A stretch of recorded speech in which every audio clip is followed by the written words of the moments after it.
नमस्कार साथियों, welcome to our channel Dhiren sir official. आज हम लोग काव्य बोध पर बात करेंगे, है ना। ये 9 नंबर का टॉपिक है और काफ़ी इम्पोर्टेंट है पेपर के लिए। ग्रामर कह सकते हो पूरी तरीके से, ये आपका पूरा व्याकरण है और बहुत सरल भी होने वाला है, आसानी से कवर हो जाएगा। और हम यहाँ पढ़ने की बात नहीं करेंगे। देखो मतलब ये वो वीडियो नहीं कि जिसमें आपको सिर्फ चीज़ें सब पढ़ाई जा रही हैं। ये पंच सीरीज है, मतलब एक रिकैप है, इम्पोर्टेंट है पूरी तरीके से, जो जो इम्पोर्टेंट है वो है ना। ये मत कहना कि इसमें पूरा डिटेल जाने की आप समय भी नहीं है, तो कम शब्द में या कम चीज़ों में ज़्यादा नंबर लाने की स्ट्रेटजी है अपनी अभी। तो चलिए बढ़ते हैं आगे। काव्य बोध, ठीक है। यहाँ पे 5 ओटियाँ हैं और 2 नंबर के 2 क्वेश्चन हैं। तो वो क्वेश्चन जो 2 नंबर के बनेंगे उनको क्या बन सकते हैं उस हिसाब से पहले यहाँ डिटेल दी गई है और फिर पूरा जो भी टॉपिक है वो बताया गया है, जिससे आपकी ओटी भी बन जाएंगी। बस आपका काम क्या रहेगा कि जहाँ से भी आप पढ़ रहे हो ओटी ज़्यादा से ज़्यादा लगा लेना, ठीक है। और आज मैं एक वीडियो और लेके आने वाला हूँ, आप कमेंट करके बताना क्या वो वीडियो आना चाहिए या नहीं, ठीक है।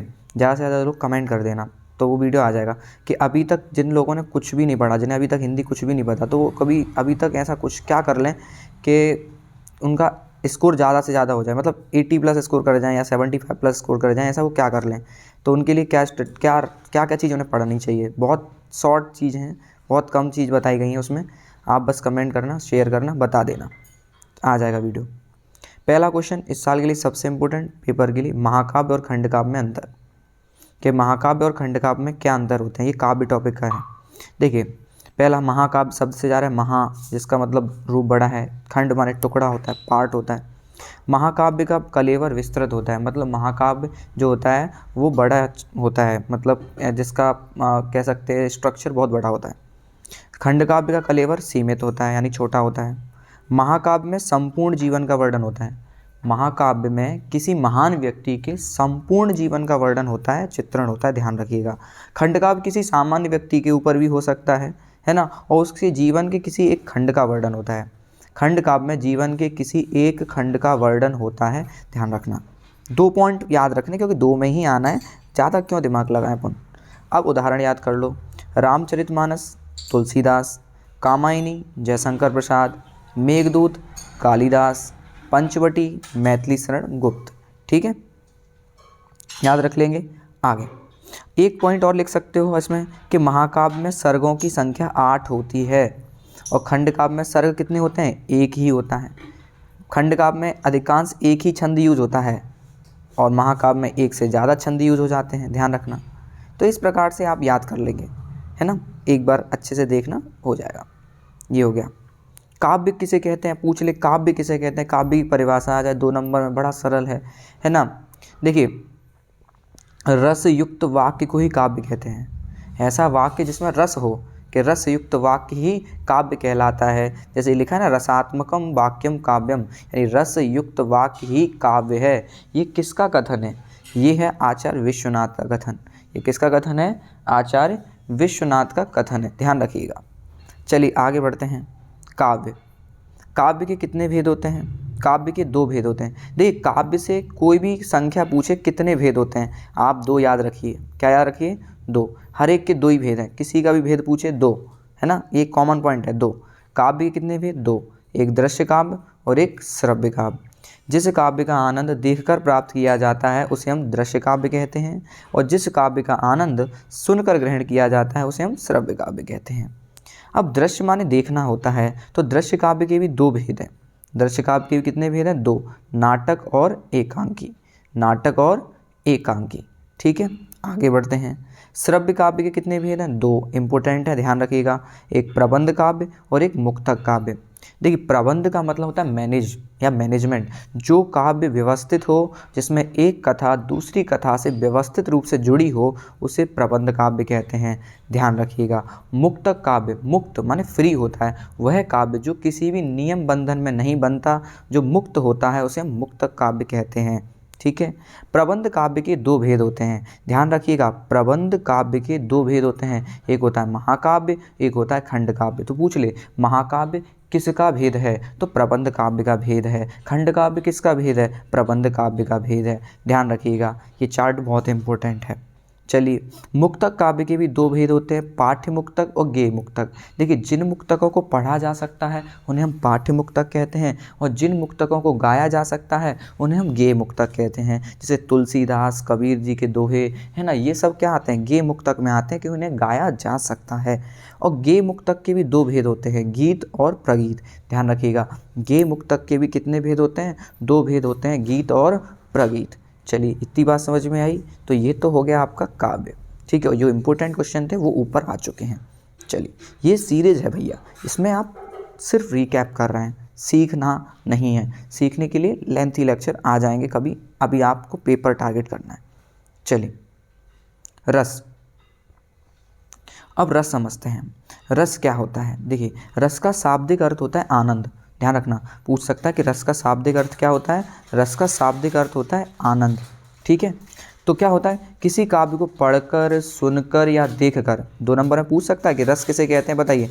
किसी काव्य को पढ़कर, सुनकर या देखकर जिस आनंद की अनुभूति होती है उसे हम रस कहते हैं। कोई भी काव्य है जिसे आपने पढ़कर, सुनकर या देखकर जिस आनंद का अनुभव किया है वही क्या कहलाता है, रस।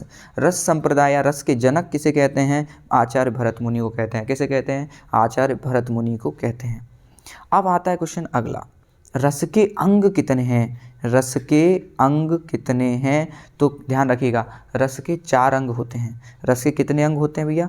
4 अंग होते हैं। स्थायी भाव, विभाव, अनुभाव, संचारी भाव। ये विशेष ध्यान रखना, विशेष ध्यान रख लेना कि रस के कितने अंग हैं? 4 अंग हैं सर। स्थायी भाव, विभाव, अनुभाव, संचारी भाव, ठीक है भैया। अब इनकी संख्या कितनी होती है? स्थायी भावों की संख्या होती है 10, विभाव की संख्या होती है 2, अनुभाव की संख्या होती है 4, संचारी भावों की संख्या होती है 33। इनसे ओटी बन सकती है कि स्थायी भावों की संख्या कितनी होती है? 10 होती है सर। विभाव की कितनी होती है? 2 होती है सर। अनुभाव की सर 4, संचारी भाव की 33 होती है। स्थायी भाव वे होते हैं, जैसे स्थायी का मतलब परमानेंट, स्थायी का मतलब क्या होता है? परमानेंट। सर वे भाव जो प्रारंभ से अंत तक बने रहते हैं, सर वे भाव जो प्रारंभ से लेकर अंत तक हृदय में विद्यमान रहते हैं उन्हें हम स्थायी भाव, परमानेंट मतलब समझ लो जो स्थायी हो गया, उन्हें हम स्थायी भाव कहते हैं, और जिनकी संख्या है 10, ठीक है भैया, है ना। आगे, विभाव का मतलब होता है कारण। विभाव का मतलब क्या होता है बेटा? कारण, ठीक है। किस कारण से भाव जगे वो विभाव है, वो क्या है? विभाव है। ध्यान रखना, आश्रय की बाहरी चेष्टाएं, मैं जो बोल रहा हूँ वो सुन लो क्योंकि डेप्थ में जाने का समय नहीं है सर। आश्रय की बाहरी चेष्टाएं, आश्रय की बाहरी चेष्टाएं अनुभाव कहलाती हैं। वे भाव जो थोड़ी देर के लिए आते हैं और चले जाते हैं, पानी के बुलबुले की तरह होते हैं, जो आते जाते हैं चले जाते हैं, आते जाते हैं चले जाते हैं, उन्हें हम संचारी भाव कहते हैं। और बेटा ऐसे भावों की संख्या है 33। चलिए आगे बढ़ते हैं। तो ये हैं आपके स्थायी भाव 10, ये आपको अच्छे से कवर करने हैं। देखिए क्या होते हैं स्थायी भाव 10, कौन कौन से हैं बेटा? इनके स्थायी भावों का ये याद रखना पड़ेगा आपको कि किस रस का स्थायी भाव क्या है, इससे ओटी बन सकती है। और ये आपको याद हो गया, समझ लीजिए परिभाषा भी याद हो गई। देखिए, रस, श्रृंगार रस, श्रृंगार रस का स्थायी भाव क्या है? रति या प्रेम, ठीक है। हास्य रस, इसका स्थायी भाव क्या है? हंसी, हास्य का हंसी, हंसी, हास्य हंसी आ जाएगा। करुण, दुख, शोक, करुण का क्या होता है? शोक। वीर रस का उत्साह, वीर रस का उत्साह। भयानक का भय, भयानक का भय। रौद्र का क्रोध, रौद्र का क्रोध। बीभत्स का जुगुप्सा, बीभत्स का जुगुप्सा या घृणा, घृणा आता है बीभत्स, है ना। अद्भुत का आश्चर्य, विस्मय या आश्चर्य। शांत का सम या निर्वेद। वात्सल्य का स्नेह या प्रेम, वात्सल्य प्रेम, स्नेह या वात्सल्य प्रेम। ये स्थायी भाव आपको याद रखने पड़ेंगे क्योंकि ये आपके ओटी में पूछ सकता है। पूछ ले कि रौद्र रस का स्थायी भाव क्या है, तो रौद्र गुस्सा, क्रोध, ऐसे दिमाग में रखना है। भयानक का भय सर, भय, डर, ठीक है, ऐसे याद कर लो, है ना। देखो, हास्य हंसी, करुण शोक, वीर उत्साह, तो इस प्रकार से याद करोगे, 2-3 बार पढ़ोगे याद हो जाएगा। अब स्थायी भाव और संचारी भाव में अंतर पूछ सकता है 2 नंबर में कि स्थायी भाव संचारी भाव में क्या अंतर है। वे भाव जो प्रारंभ से अंत तक बने रहते हैं स्थायी भाव कहलाते हैं। ऐसे अस्थिर भाव जो थोड़ी देर तक बने रहते हैं उन्हें हम संचारी भाव कहते हैं। इनकी संख्या 10, इनकी संख्या 33 होती है भैया। अब एक यूनिवर्सल परिभाषा बता देते हैं। आपको किसी भी रस की परिभाषा रटनी नहीं है, बस अगर आपने ये याद कर लिया किसी भी रस का स्थायी भाव आपको याद है तो आपको क्या कर लोगे, ईजिली परिभाषा बना लोगे। क्यों? अगर आपको ये पता है कि रस के अंग कितने हैं, सर 4 हैं। कौन कौन से हैं? स्थायी भाव है, विभाव है, अनुभाव है, संचारी भाव है। तो आपकी रस की परिभाषा कैसे बनती, सुनना। देखो, अब हमसे पूछा श्रृंगार रस किसे कहते हैं, परिभाषा बताइए। तो हमें पता है कि श्रृंगार रस का स्थायी भाव क्या है बेटा, रति। तो हम क्या कहेंगे कि जब रति नामक स्थायी भाव का, सुनना भैया, जब रति नामक स्थायी भाव का विभाव, अनुभाव एवं संचारी भाव से साथ संयोग होता है। क्या कहा कि जब रति नामक स्थायी भाव का, अब रस के अंग लिख दो, विभाव, अनुभाव एवं संचारी भाव के साथ संयोग होता है, तब श्रृंगार रस की निष्पत्ति होती है। देखो, रस के अंग याद रखो और भाव याद रखो। अब जैसे हास्य रस का बोल दिया कि हास्य की बनाओ, तो क्या कहेंगे, हास्य का स्थायी भाव क्या होता है, हंसी। तो हम क्या कहेंगे, जब हंसी नामक स्थायी भाव का किस किस से, विभाव, अनुभाव एवं संचारी भाव के साथ संयोग होता है, तब हास्य रस की क्या होती है, निष्पत्ति होती है। ऐसे ही बोल दे करुण रस का बताओ, तो करुण का स्थायी भाव क्या है, शोक। तो जब शोक नामक स्थायी भाव का विभाव, अनुभाव एवं संचारी भाव के साथ संयोग होता है, तब करुण रस की क्या होती है, निष्पत्ति होती है। तो सभी रस की परिभाषा आपकी इस प्रकार से बन जाएगी। ठीक है, अब उनके उदाहरण तो आपको जहाँ से भी पढ़ रहे हो एक एक छोटे छोटे उदाहरण याद कर लेना। ठीक है, आगे, क्योंकि ये शॉर्ट ड्यूरेशन है, कुछ इम्पोर्टेंट आपको बात और यहाँ बता देते हैं कि रसों का राजा किसे कहते हैं, श्रृंगार रस को कहते हैं, ध्यान रखना। और आगे बढ़ते हैं कि भैया कुछ इम्पोर्टेंट रस इन्हें ज़रूर पढ़ के जाना, श्रृंगार रस, वीर रस और रौद्र रस, इन्हें पढ़ के ज़रूर जाना, इनकी परिभाषा प्लस उदाहरण ज़रूर करके जाना, ये आपके लिए बहुत आवश्यक है। ठीक है भैया, आगे, आश्रय की बाहरी चेष्टाएं क्या कहलाती हैं, अनुभाव कहलाती हैं। आश्रय की बाहरी चेष्टाएं क्या कहलाती हैं, अनुभाव कहलाती हैं। अभी के लिए इसे रट लीजिए। ठीक है, आगे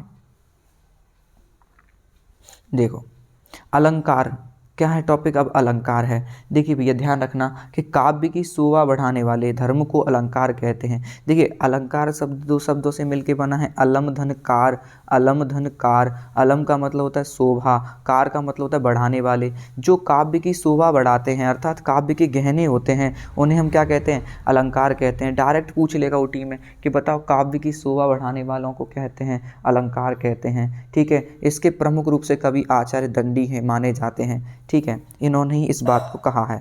चलिए आगे बढ़ जाते हैं।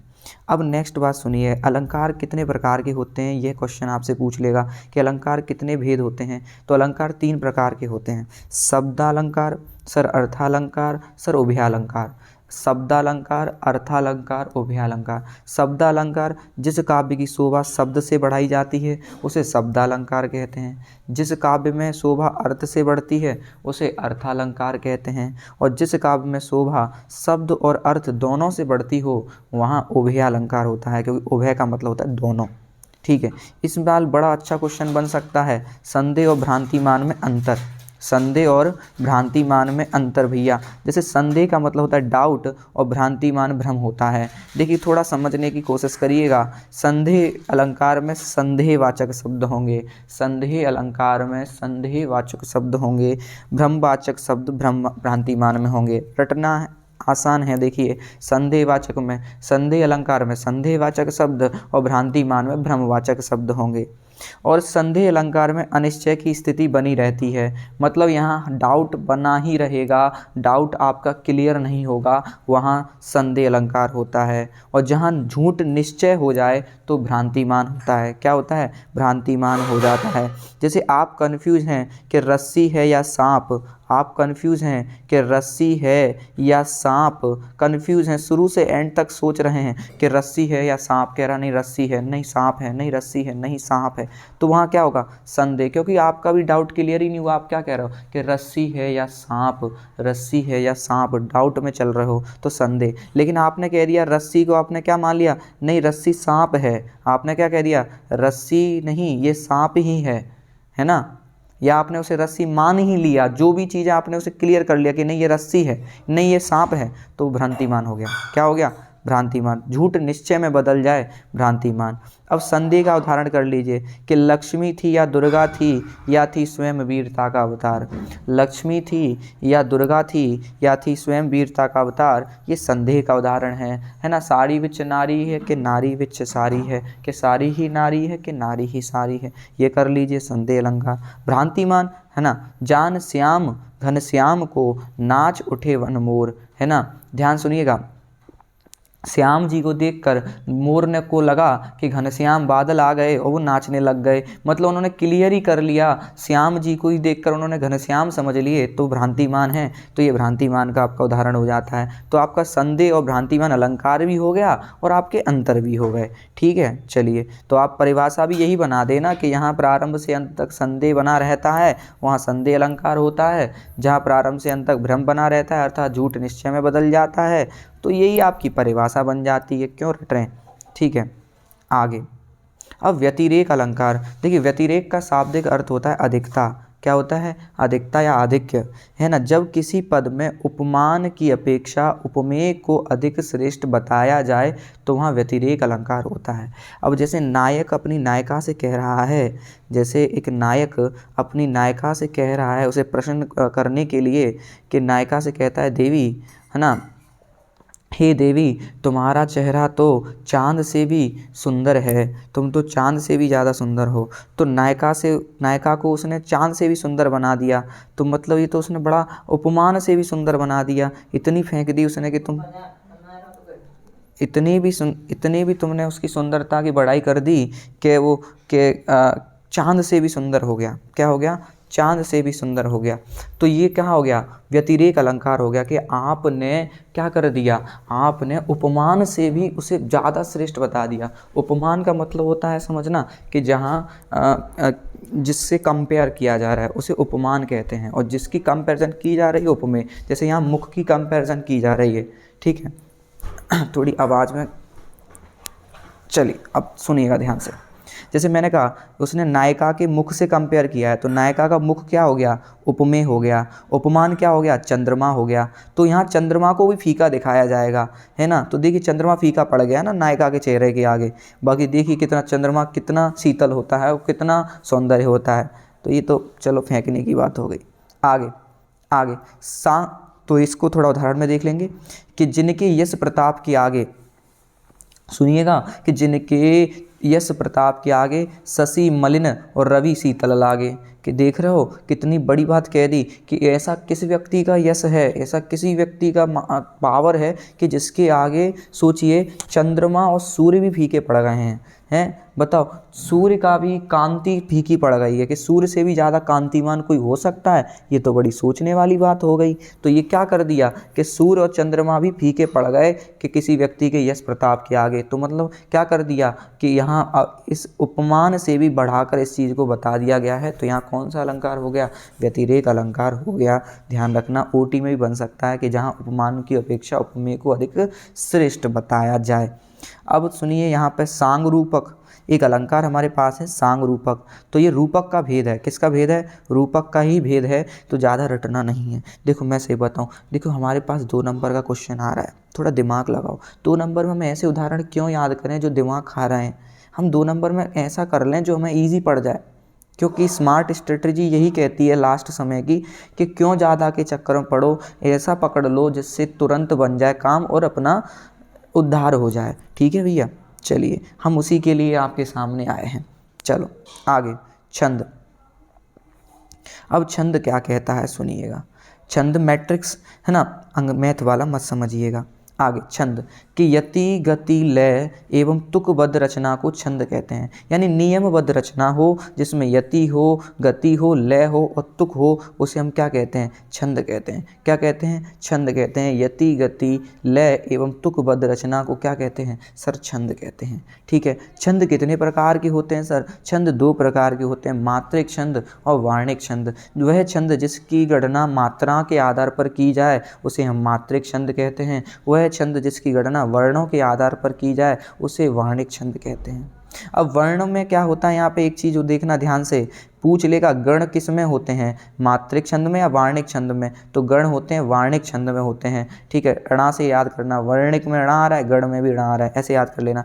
3 वर्णों के समूह को, 3 अक्षरों के समूह को गण कहते हैं, ध्यान रखना। 3 अक्षरों के समूह को गण कहते हैं। गण की संख्या 8 होती है, वो बात आगे की है, इतना डेप्थ मत जाइए, यही काम हो जाएगा अपना। ठीक है, तो गण का संबंध वर्णिक छंद से है, ये बात ध्यान रख लेना। मात्रा का संबंध मात्रिक छंद से है, ध्यान रख लेना।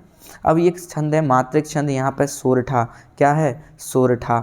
ठीक है, नहीं आएगा, बस आप इतना पढ़ लें, ओटी के हिसाब से सोरठा एक मात्रिक छंद है। इसमें 4 चरण होते हैं। देखिए चरण कैसे होते हैं, पहला कॉमा लगा दीजिए, दूसरा, तीसरा कॉमा लगा दीजिए, चौथा, ये चरण हो गए। फर्स्ट, सेकंड, थर्ड, फोर्थ, ये चरण हो गए। ध्यान मत रखिए चरणों की संख्या, अधिकांश 4 ही करिएगा, कोई दिक्कत नहीं है। 4 चरण रहते हैं, इसमें टेंशन फ्री रहो, चरण आ जाए 4 कर दो, चरण 4 खत्म, है ना, कोई दिक्कत ही नहीं है, चरण से पूछेगा भी नहीं, है ना। अब कितनी मात्राएं होती हैं सोरठा में, 13 11, पेपर में घुमा देगा 11 13 कर देगा, है ना, तो समझ लेना सोरठा में कितनी होती हैं, 13 11, है ना, ऐसे याद कर लेना कि तेरे को सोरठा पड़ेगा पढ़ ले, हैं, तेरे को सोरठा पड़ेगा पढ़ ले, तेरे को सोरठा पड़ेगा पढ़ ले, ऐसे कहेंगे घर वाले, सोरठा पड़ेगा पढ़ ले, है ना। ठीक है, तेरे को क्या पड़ेगा, सोरठा, ऐसे याद करना। ठीक है, आगे 13 11, ठीक है, आगे चलिए। अब कवित्त छंद क्या होता है, अब इनके उदाहरण बड़े तगड़े तगड़े हैं, मैंने नहीं लिखे, मैं सही बता रहा हूँ, क्यों नहीं लिखे, काहे को मैं तुम्हें इतना टेंशन में डालूँ, कर लेना याद जो भी तुम्हारे पास मटेरियल हो, लेकिन जो आ रहा है वो बहुत ज़रूरी है। वो ये आएगा कि कवित्त क्या छंद है, वार्णिक छंद है। इसमें कितने चरण होते हैं, 4 चरण होते हैं। और कितने, प्रत्येक चरण में कितने वर्ण होते हैं, क्योंकि वार्णिक छंद है तो भैया कवित्त में कितने होते हैं, 31 होते हैं। कितने होते हैं, 31 होते हैं, ध्यान रखना। कवित्व में कितने होते हैं, 31 होते हैं, कोई दिक्कत, समझ लेना अच्छे से। कवित्त छंद में कितने वर्ण होते हैं सर, 31 वर्ण होते हैं। 16-15 वर्णों पर यति होती है, मतलब पहले 16, पहले चरण में 16 और दूसरे में 15, और 16-15 जोड़ोगे तो कितना आता है सर, 31 ही आता है। तो 16-15 पर यति होती है, 31। पेपर में पूछ लेगा कवित्त के प्रत्येक चरण में कितने वर्ण होते हैं, 31। कितने वर्णों पर यति होती है, 16-15 पर यति होती है। सवैया, है ना। अब सवैया भी क्या है सर, वार्णिक छंद है। कितने चरण, 4 चरण। सवैया में कितनी होती है बेटा, 22 से 26। सवैया में क्या होते हैं, 22 से 26। ठीक है, ध्यान रखना। सवैया सा ऐसे बन रहा है, देखो सवैया सा ऐसे बन रहा है, तो ऐसे याद कर लेना 22, क्या कर लेना, ऐसे कर लेना 22, है ना। 7 सवैया में कितनी है, 22 से 26। ठीक है, और कवित्व में कितने हैं सर, 31। कवित्व में कितने हैं, 31। ठीक है, समझ रहे हैं। आगे चलो, आगे बढ़ जाएं। ठीक है भैया, आगे सवैया के 2 भेद भी पढ़ लेने। सवैया में 2 भेद हैं, मत्यगंध सवैया और एक है दुर्मिल सवैया। मत्यगंध को मालती सवैया भी कहते हैं। मत्यगंध का दूसरा नाम है मालती सवैया और दुर्मिल का दूसरा नाम है सर चंद्रकला सवैया। ये दोनों ही वार्णिक छंद होंगे। जब सवैया वार्णिक है तो ये मत्यगंध और दुर्मिल भी वार्णिक छंद हो गए। चरण 4-4 हैं, कोई दिक्कत नहीं। प्रत्येक चरण में 23 वर्ण होते हैं, ध्यान रखना। मत्यगंध में कितने होते हैं, 23। मत्यगंध में कितने होते हैं, 23, है ना। और दुर्मिल में कितने होते हैं, 24। दुर्मिल में कितने होते हैं वर्ण, 24। और मत्यगंध में 7 भगड़ और 2 गुरु होते हैं। मत्यगंध में, ये गढ़ मैंने बोले थे तो यही वही है। मत्यगंध में 7 भगड़ होते हैं और 2 गुरु होते हैं। 2 क्या होते हैं, गुरु होते हैं। और प्रत्येक चरण में 8 सगड़ होते हैं। दुर्मिल के प्रत्येक चरण में क्या होते हैं, 8 सगड़ होते हैं। एक बार 2-3 बार पढ़ेंगे अच्छे समझ में आएगा। दुर्मिल में कितने सगड़ होते हैं, 8 सगड़ होते हैं, ध्यान रखना। और मत्यगंध में 7 भगड़ होते हैं। चलिए आगे, इस साल के लिए इम्पोर्टेंट है रुबाई छंद। इम्पोर्टेंट है सर रुबाई छंद। ये उर्दू फारसी का एक छंद है। ये उर्दू फारसी का एक क्या है, छंद है ना। ध्यान रखना, इसमें 4 पंक्ति होती हैं। क्या होती हैं बेटा, 4, 1 2 3 4। तो इसमें क्या होता है, पहली, दूसरी और चौथी पंक्ति में तुक होता है।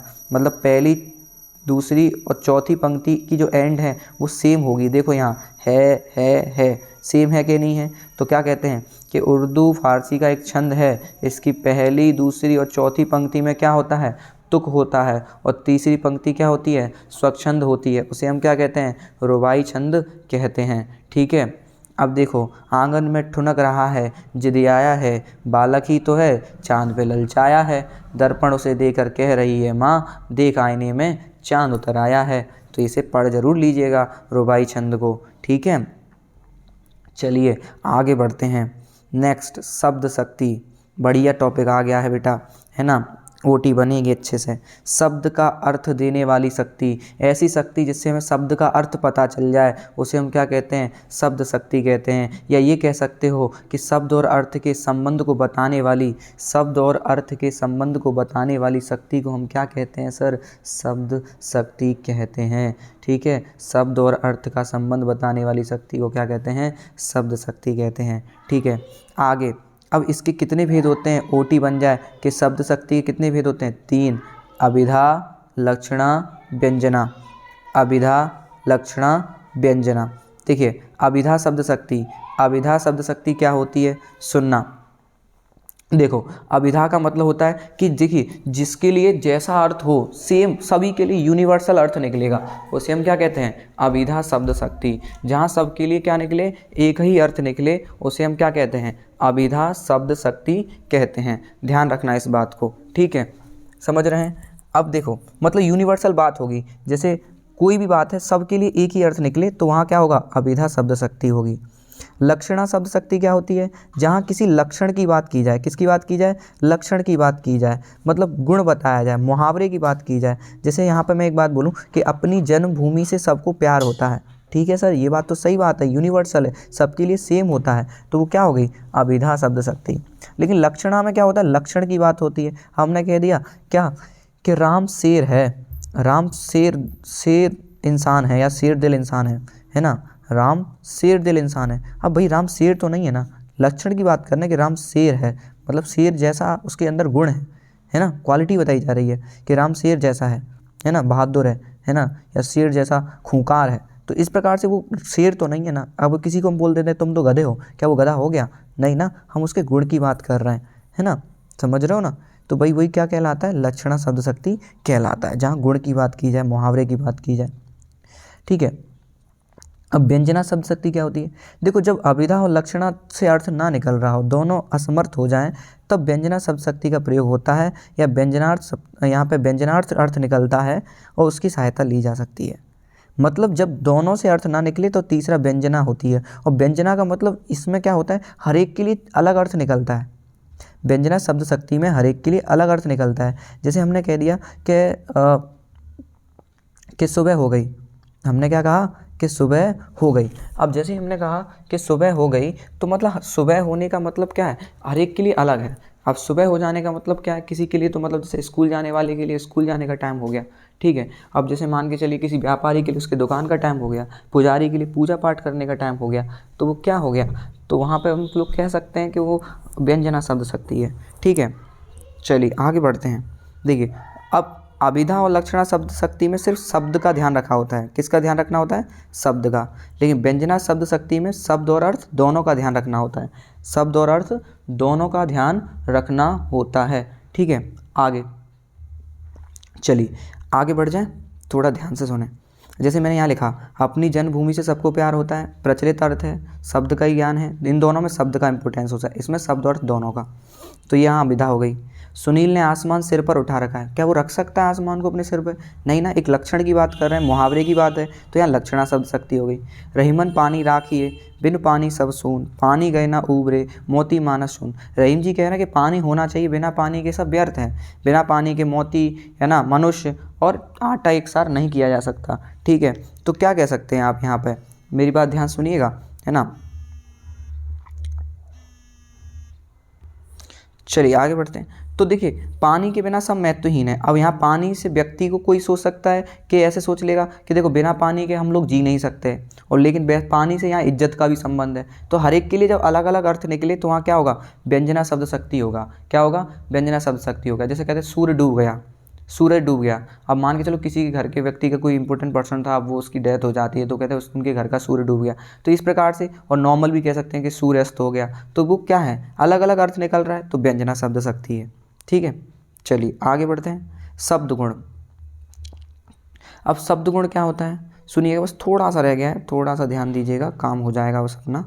देखिए शब्द गुण क्या आता है, जो काव्य तत्व रस के नित्य धर्म होते हैं उन्हें शब्द गुण या काव्य गुण कहते हैं। मतलब ये रस के इंपॉर्टेंट तत्व होते हैं। काव्य गुण किसका महत्वपूर्ण तत्व है, रस, है ना, यह रस का अनिवार्य तत्व है। ये किसका अनिवार्य तत्व है, रस। मतलब जहाँ रस होगा वहाँ क्या होगा, शब्द गुण होगा। क्या होगा, शब्द गुण होगा। ये किसी भी काव्य के आंतरिक और बाहरी गुण की प्रदर्शना करते हैं, कि उसकी आंतरिक और बाहरी क्वालिटी बताते हैं, क्या, शब्द गुण। ठीक है, ध्यान रखना। चलिए शब्द गुण के कितने प्रकार हैं, ये इस साल इंपॉर्टेंट है, शब्द गुण ध्यान रखना है ना। कैसे कहते हैं, जो काव्य तत्व रस के नित्य धर्म होते हैं उन्हें शब्द गुण या काव्य गुण कहते हैं। यह रस का अनिवार्य तत्व है। शब्द गुण के कितने भेद, ये भी ओटी याद रखना, 3। माधुर्य गुण, ओज गुण, प्रसाद गुण। नाम से समझ आ रहा है, माधुर्य मतलब मधुर। जिसी काव्य को पढ़ने या सुनने से मन पुलकित हो उठे और कानों को मधुर प्रतीत हो उसे माधुर्य गुण कहते हैं। या किसी काव्य को पढ़ने या सुनने से मन उत्तेजित हो उठे, मन कैसा हो, उत्तेजित हो उठे, तो उसे क्या कहते हैं, ओज गुण। किसी काव्य को पढ़कर या सुनने से हृदय प्रभावित हो जाए, मन निर्मल बन जाए और मन खिल उठे, तो उसे हम क्या कहते हैं, प्रसाद गुण। अब प्रसाद मिलने पर आपका मन निर्मल हो जाता है, मन खिल जाता है। ऐसे याद कर लेना, जब हमें किसी ने प्रसाद दिया तो हमारा मन निर्मल हो गया, खिल गया, तो प्रसाद गुण हो गया।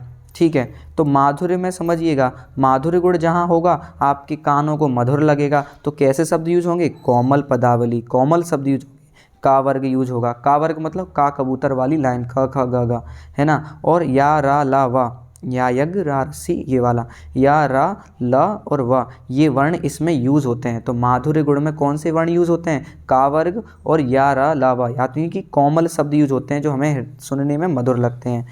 माधुर्य गुण किन रसों में होता है, श्रृंगार, करुण और शांत। इन रसों में क्या होता है, माधुर्य गुण होता है। ध्यान रखिएगा, जहाँ श्रृंगार हो, करुण हो, शांत हो, वहाँ कौन सा गुण होता है, माधुर्य गुण होता है।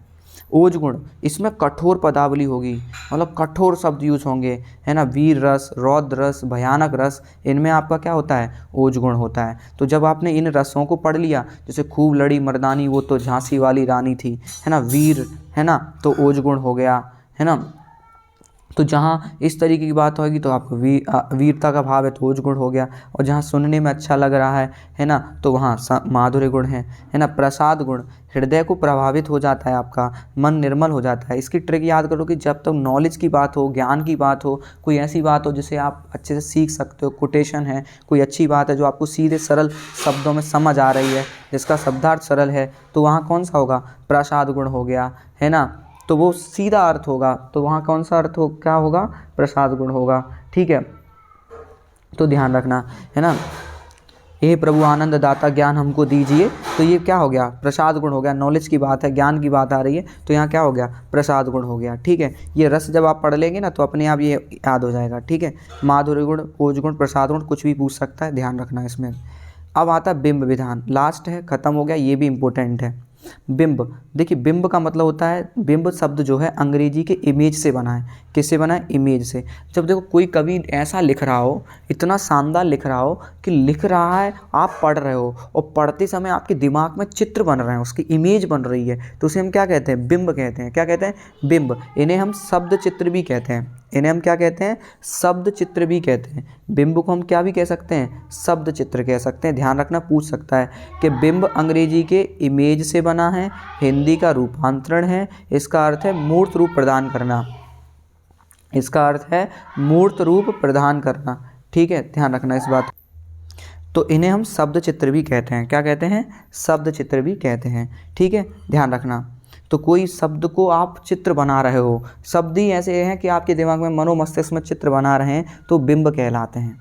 देखिए डॉक्टर नगेंद्र के अनुसार, जरूर लिखिएगा ये, डॉक्टर नगेंद्र के अनुसार क्या है, काव्य बिंब शब्दार्थ के माध्यम से, माने शब्द के माध्यम से कल्पना द्वारा निर्मित ऐसी मानव छवि है। कल्पना के द्वारा ऐसी मानव छवि बनाई जाए जिसके मूल भाव में प्रेरणा रहती है, उसे हम क्या कहते हैं, बिंब कहते हैं। आप इसे नहीं याद कर पा रहे तो ऐसे लिख देना कि ये जो ऊपर वाली लाइन है इसे जरूर लिख देना कि जब शब्दों के द्वारा चित्र सा उपस्थित कर दिया जाता है मनोमस्तिष्क में, तो उसे हम बिंब कहते हैं। ठीक है, और ध्यान रखना कि शब्द चित्र वाली भाषा बहुत अहम है। ठीक है, आगे सुमित्रा नंदन पंत ने इस पर विशेष बल दिया है। बिंब के कितने भेद हैं, यूटी बन सकती है। बिंब के 3 भेद माने गए हैं, है ना। इंद्रिय बिंब, काल्पनिक बिंब, प्रेरक अनुभूति के आधार पर बिंब। ठीक है सर, तो ये हुआ आपका टॉपिक पूरा और ये आपका संपूर्ण काव्यबोध समाप्त होता है। बस आपका दायित्व क्या बनता है, अब आपका दायित्व ये बनता है कि अब आप स्पष्ट रूप से क्या करें, इसकी पूरे एकदम A to Z जहाँ ओटी मिल रही है, जिस जगह पे ओटी ज़्यादा है ओटी लगाएं और बढ़िया तरीके से इसको तैयार करके सिमटा के रख दें आज ही, और ये आपका पूरा काव्यबोध हो जाता है। ठीक है, मिलते हैं फिर अपने 5 सीरीज के नेक्स्ट पार्ट में। ठीक है, जो भी अगला टॉपिक आप कमेंट करके बोलेंगे, जो ज़्यादा कमेंट्स आएंगे जिस टॉपिक पे कर दिया जाएगा। ठीक है, मिलते हैं, तब तक के लिए धन्यवाद। और लाइक शेयर वाला सीन तो जो है आप अपना देख लीजिएगा, मेहनत पसंद आ रही हो तो कर देना, वरना कोई नहीं। ठीक है, कर वाला तो हो वाला।